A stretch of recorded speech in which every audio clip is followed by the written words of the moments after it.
The river crossing that sat beside John Alcock's camp was attacked several times by Japanese forces, but remained under British control by the end. On Shikoku, the Japanese bypassed the rampaging Jervis, only to find that he had somehow created large armies to guard his rear flank, armies that proved unbeatable. George Hook took some troops to slowly expand British territory around the capital, but the real focus of British planning was starting to move elsewhere. With the fall of Goto Island, now a truly decisive operation could begin. All that was required was to keep the front lines stable while the pieces were prepared. This is unbelievable. 4 companies of Highlanders, 6 of regulars, and enough missing rifles and uniforms to field 2 brigades. There is no chance that they are merely delayed anymore. They've been intercepted. There are 2 possible conclusions. The enemy have a large ocean-going fleet of which we are unaware, or they have been pilfered by the Major on Shikoku. Why can my scouts never find him? Dorian's tale about the Wonder Company. What could possibly be the truth of it? I don't like this at all. The Field Marshal could appear at any minute, and I can't even account for half of my army. And I half expect to be awakened any night now by a crazed fool tearing the blade from my jacket. This whole thing has become quite unsavory. Damned Japanese. If you'd just given up like the Emperor demanded, I'd be a reasonable harvest away from greatness. At this rate, I'll be dragged down in front of Parliament for a hammering, and then thrown into the bloody Jervis pit for a sporting death.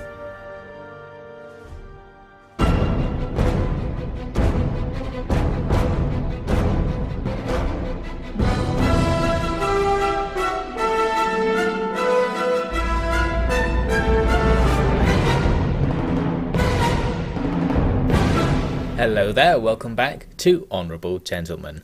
We defeated a Wakayama attack trying to cross the river near Kyoto, and it was all easy peasy. So that's 2 more enemy armies removed from the picture, and our defensive line remains unchallenged. Now we're going to move over to Goto, where I just had to finish off a few survivors to completely take the island. We get a new general through this, so I'm going to take him, and we discover it's a guy named Picard. It says he's a general, but surely he's only a captain. This guy's pretty good because he has the new methods trait, the same one that Joss has, that makes him good at using naval support fire, which is always handy. Now we're going to send Joss towards the docks because he needs to board the ships and begin a long voyage that will eventually put him in a position to conduct a special mission that we'll see much later. Another newly promoted general, Granger, over by George Hook, gets a bit of action taking out some survivors in this area. I don't have that much ambition on this part of the front to advance because I want George Hook to also go on the mission that Joss will be partaking in. So we'll just sort of hang around here and maybe advance 1 more castle, since that will be a nice choke point. Charles is also advancing, taking another castle across the river that I was previously defending, and we may as well continue up this road because again they're all choke pointing each other, so might as well just go as far as we can before we need to actually make any decisions. Jervis also on the advance. This time not so easy. The enemy have a hefty presence here with 1 2/3 of an army waiting to defend. The balance bar doesn't look nice, so I just laid a siege, and the enemy indeed came to counter-attack. First an army came down from the north to stand next to Jervis. It didn't attack me though, like I thought it might. They actually did some other things, and then attacked me with the garrison of the castle, which is fine, we're getting the same result. We're actually not fighting their 3rd army there, so it's not so bad. The balance bar is much better than it was before. Now all we need to do is kill as much of the garrison as we can so that we can force our way into the castle after this. I'm using the most fire and forget tactics possible, defending both of my flanks with the red line of death, mainly so that I can use this hill on the left and have my engineers shoot over the top of my main line, because the enemy's formation is all bunched up here against the edge of the map, so I need extra firepower there. But it was also because this was my 2nd attempt at playing the battle. The first time I got all the way through and then the game crashed, so I wanted to do the minimum effort strategy because I didn't feel like paying attention to this one. The problem was this: some of the enemy's infantry outrange mine, so I can't just sit back and wait for me to win. I do need to actually move my main line forwards as the battle starts to force our guys into range. We took plenty of losses because of that, but now that we are in range, once our guys work out how to fire back, things will be much better. Our line infantry is much better than theirs as usual, and they don't have that much in the way of melee infantry, so it is going to be a straight shooting match that, with any luck, will eventually win. Other units advanced down the line and joined the party. There was some terrain that was blocking the enemy's line of sight, so some of the units couldn't fire, and that was helping us out quite a bit. And they're not in a proper line formation, so we're going to focus down some of their leading units. They had quite a few guys off to our right who couldn't really participate in the battle because the red line of death was preventing them from taking their outflanking course to our right. But our cavalry were hiding over there, so they're going to have a good time just hunting down individual units and killing them, and eventually they'll be rolling all the way up to join the main fight over here. So yes, now just a shooting match, just leave our men on kneel fire and hope that they kill everyone. What a pitiful sight! What is a bullet to a man? Like a fly on the back of the mighty rhinoceros! How can anyone justify falling over when such a tiny weeny lump bumps their rump? Not sure what you mean, sir. I'll show you. Stand over there and I'll shoot you. Oh, wait a minute, sir. I think the enemy might be falling back. We'd best go after them, don't you think, sir? Yes, yes. Flee, you mortal fools! Mortal? I will claim every inch of this island. The Dark Lord will be most pleased. Dark? Sir, I think you've read one too many fancy stories. Read? While you wasted your youth reading, I was scaling mountains, battling titans, and changing the world. Is that so, sir? And so it shall be here. A fortune in spines is not the only prize on offer in this war, and there are none who can match me. Among the Japanese, at least. Right, sir. Anyway, what was I going to do? I'm holding my pistol. You were just cleaning it, sir. Ah, yes. Clean and shiny, clean and shiny. Ready for your big day at the races, my pretty. The enemy were decisively defeated, so much so in fact that we're able to take the castle right now, which is very nice. That saves us having to make an attack with that other army in reinforcement range. More enemy forces are coming to attack our original territories on Shikoku, but they're somewhat guarded, so we're not going to worry much about that. Now we get a little bit bamboozled by the Wakayama. They had a hidden army over here near Sakai that appears from the forests and takes our unguarded castle. Very sneaky of them. Obviously we have our men just there, so we can go back and try to contest it again, but they also brought over a full stack from the east, so it's not a perfect scenario. Still, because things are happening on such a small scale, because things are so close together, we can still get away with throwing most of our men over to the west to retake the castle right away, and still be able to send guys back to occupy the original castle in case the enemy attack it. And ultimately our goal will be to occupy both castles, since I think the enemy could go for both in this case, and we do have the men to do so, so that should be all right. Charles is going to continue pushing up, as mentioned earlier. The enemy have a couple of armies on the road, but they're just going to get out of the way as he advances, and now we'll besiege them inside the castle. Altogether, there's actually quite a lot of stuff in there now, lots of melee units as well, so hard to take, but all we need to do here is leave them under siege. There's no rush to actually advance. We'll just hold this choke point and see if the enemy react in any way, and if they don't, that's also fine. We can just leave that stewing. Jervis takes out the survivors from his previous battle, and then I split his army up so I can leave enough stuff behind to defend the castle against the nearby army that we didn't defeat, while most of our men go over here to capture this lightly defended castle since the opportunity is here. And what I'll be doing here is making a vassal, since we were able to do so, as Jervis needs to go back really. We want to, if we can, defend that river crossing while our reinforcements catch up and we generally secure this area. So we get the vassal ship. It causes an enemy army off to the left there to teleport away since they don't have military access, so that's handy as well. And now we'll try and get Jervis back to safety as we regroup and plan how we're going to advance next. The Nagaoka come to attack Lawrence. He's on the inside of a castle, but it's only a level 1 castle, so it's not quite the very easy battle we usually get when it's a matchup like this in a castle defense. We have so many troops that I had to adopt this super thick formation with just loads of guys surrounding the Tenshu, ready to shoot enemies as they come over the walls, and if a melee starts, you've got a nice thick formation for them to work through. We even had spare troops, so I decided to move a line outside of the castle, led by Lawrence, to shoot at the enemy as they advance. This proved to be somewhat successful, at first at least. The enemy came at us with a unit of swordsmen that brushed off our first volley okay, but as they got closer and we prepared a second volley for them, they got absolutely annihilated. The unit was cut down and they routed before they reached our lines. So that's what we like to see. However, they have plenty more melee units and they sent all of them towards this exterior line. This time, it was more successful. They did manage to get swordsmen into our ranks, and obviously they'll have a great time now slashing through our low quality units. They've also got some Yari Ninja who are going to make it in relatively unscathed as well, and more swordsmen further up the line. So this is very troublesome. These units won't be able to last for more than a few seconds in these melees, and indeed a few seconds later I decided to pull everyone back and try to get inside the castle. It wasn't so easy though. Many of our men were trapped and being enveloped by the enemy, so we did lose a couple of units there trying to escape, but others are going to make it back inside.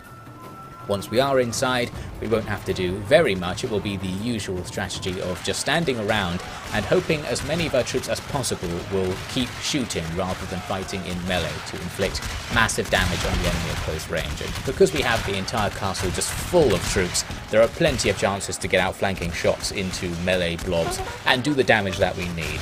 So overall, this part of the fight wasn't especially remarkable, and after a while the enemy gave up on trying to attack. It was a mass rout, and that's going to bring us the victory. So we've got what we needed there. Trying a non-standard tactic as usual proves to be bad. Just doing the castle camping strategy seems to be optimal for any situation.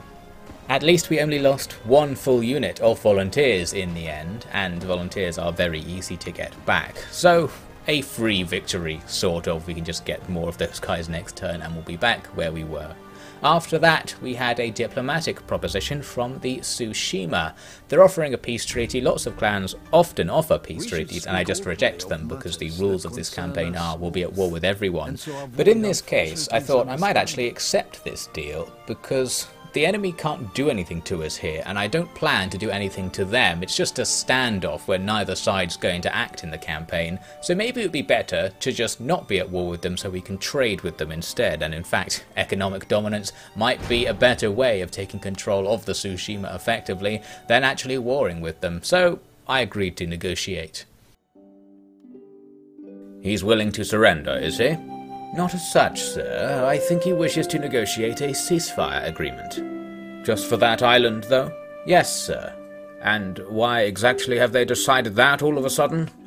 Tell him the rest of his kin haven't been so reasonable, so I cannot exactly trust him. He says that there is a great desire to work with the Empire and benefit from its productivity. Now I know he's lying. That's far too reasonable a position to take for a chap. What kind of trap could this be? Ask him what exactly it is he wants from our productivity. He says he's heard much of Kyushu Blend, sir. Tea. Bloody tea. They'll lay down their arms in exchange for a god-forsaken cup of tea? By blighty, I can hear the national anthem bloody playing from his trousers right now. I just don't understand this sometimes. How did everyone get so addicted to tea in a world awash with good opiates? The great merchants of history must consider this their greatest failure. Indeed, I would rightly assume that the profits lost by the trade of a mere invigorating leaf instead of a highly intoxicating and Moorish delight could be counted in Congress with the total wealth in tax the Empire has generated thus far. So what shall I tell him, sir? Excuse me. Tell him fine, but the Alcock Company gets a monopoly on shipping, and I never want to hear from them again.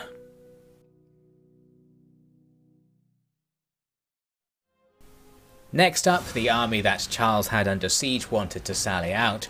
not much of a problem really. We've got the big numerical advantage, and we've got the naval support fire, so we can blast the enemy as they form up, hitting them also with our regular howitzers, and form a really long line that can curve around on the edges to get extra lines of fire on the enemy and make sure we take them down super fast. This army's mostly melee troops, so they are just going to be running at us, but they're not going to be making it. They were destroyed actually pretty far away from us. We were doing very well at shooting them down. The only unit with any luck was their cavalry that got closer, but as we see, very few of them survived to actually make anything of this, and in the end, one guy made it to our lines, but he didn't achieve very much by the looks of things. The eventual result was outrageously good. We got something like a 50-to-1 ratio. The enemy were wiped out, and our conscripts performed very well. Maybe it's just their high rank, or perhaps the terrain was working in our favour or something there. We seem to do better than normal as we cut down the enemy. The castle is taken, and we move on to this surprise battle. It seems an enemy agent has risen up a samurai rebellion to fight George Hook, and now they're attacking his castle. I took up the usual sort of formation, but for the first time in this battle we're facing an enemy army that bothered to bring artillery. Only wooden cannons, but quite a few of them. That means our standing around plan does now have a big weakness. We can just be pounded from a distance, and we're not doing anything back to them. Those guys aren't very accurate, but I think the AI gets an accuracy bonus, which makes wooden cannons a bit more useful. So what I need to do is get my cavalry out there to wheel around and try to disable them. Might as well have the cavalry outside the castle anyway, so I form up outside, but the enemy have quite a lot of cavalry as well, and their cavs all anti-cav. They immediately start running towards us, and now we're going to actually just be running away from these guys rather than really focusing on attacking anything, because we don't want to face them all at once. Some of them managed to find my artillery, who for whatever reason had wandered outside of the castle, probably had them selected accidentally while giving my cav some move orders, and others caught up with my dragoons. I just about managed to escape here. I've got 2 units of dragoons, so one of them can shoot into the enemies while the other one's scrambling to get away, and our men on the wall helped as well there. Another unit was caught by my lancers. The lancers are also anti-cav, so by just outnumbering them here, we were able to defeat most of that unit. The plan was then to have them go after the wooden cannons, but the enemy pursued after coming back from routing and had another unit waiting around to intercept them, so they're not going to make it. George Hook went in the other direction in order to link up with the dragoons, but their opponents have also come back from routing and been reinforced, so really we're still just running away and not doing much. The men going after the cannons were caught, as I said. One unit was wiped out really quickly, and the other unit was drawn into the fight after almost escaping it. I wasn't paying any attention to that while playing, because I was microing over here. Hook's in trouble. His unit is being caught ever so slightly by these Yari Cav, these Yari Ki, so I'm having to just run away towards the edge of the map and hope we can somehow juke away from them. I've got other dragoons nearby who'll be able to help out. We need to make sure we sacrifice anything if it means getting Hook away, since he is such a high-level commander. Bloody furious rustic types weren't part of the equation. Keep going. No fun being on the wrong end of a hunt. Where's... Bloody hell, they didn't keep up. Face forwards and ride. Now, come on. Make use of it, alright? Make use of it. Some of us have to live. We'll go through the village and try to lose them. I'll signal... Hey, Lieutenant! They're behind us. Shoot them quickly, then catch up with us. I must return to the fort. That's an order! Blast these Japanese. I can't let it end here. I've too much to lose. Why are these natives so eager to make everything as difficult as possible for everyone? Bloody spears and swords, and here I am running. No decent spin on it anyway, you bull.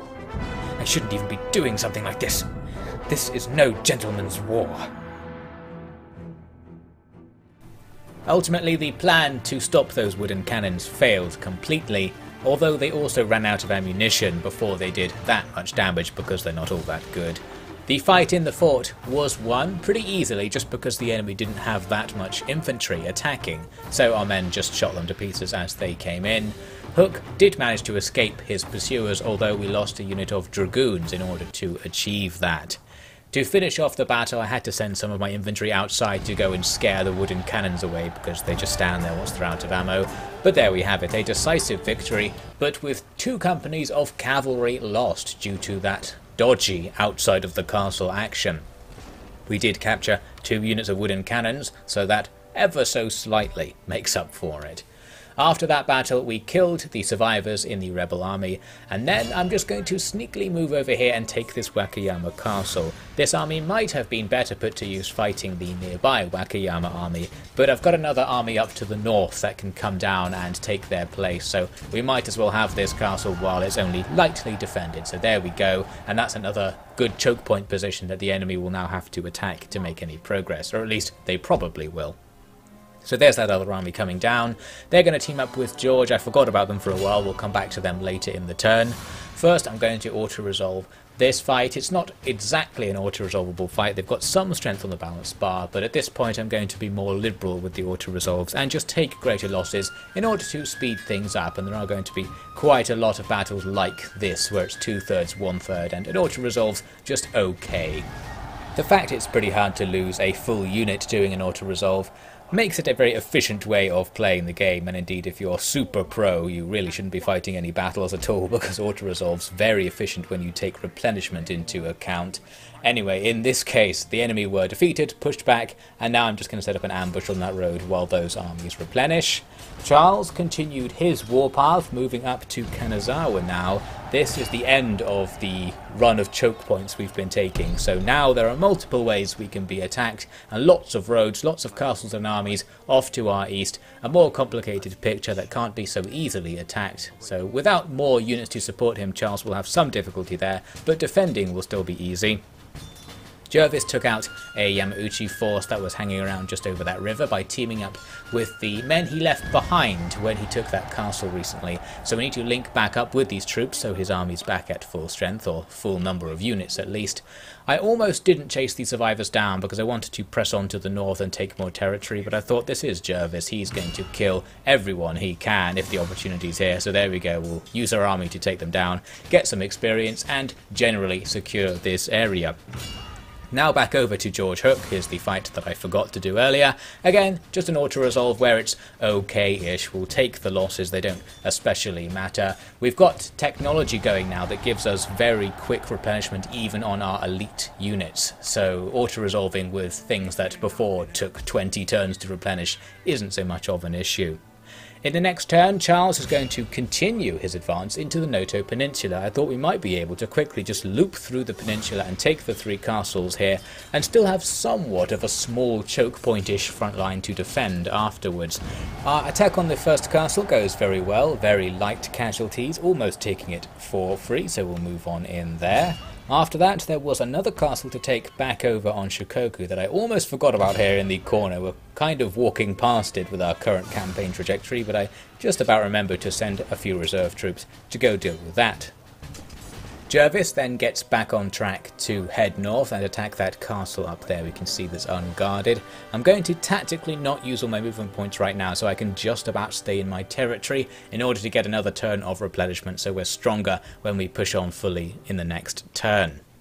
I detached a small part of Charles's army to move right on and take the next castle on the Noto Peninsula, especially taking my artillery because they wouldn't be very useful if his castle was attacked, since castle defences don't give you that many opportunities to use artillery. And there we have it, they bust on in there and take the relatively undefended Noto port.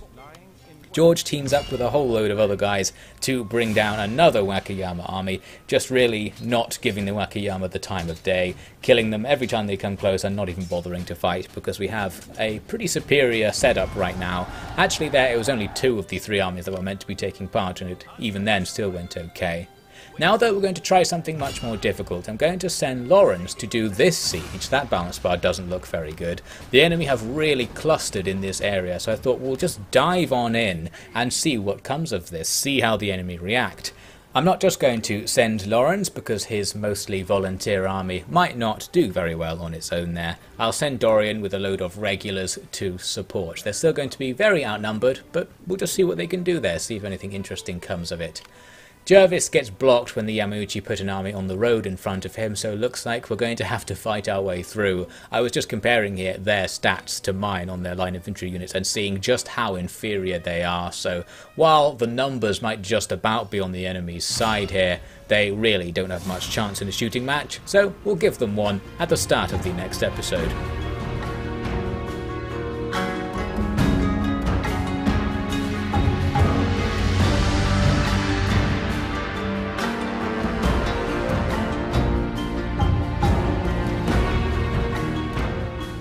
that is it. Thank you for watching another episode, and special thanks to all of the Officially Devin patrons. We'll get our big battle that we're looking for with Lawrence there.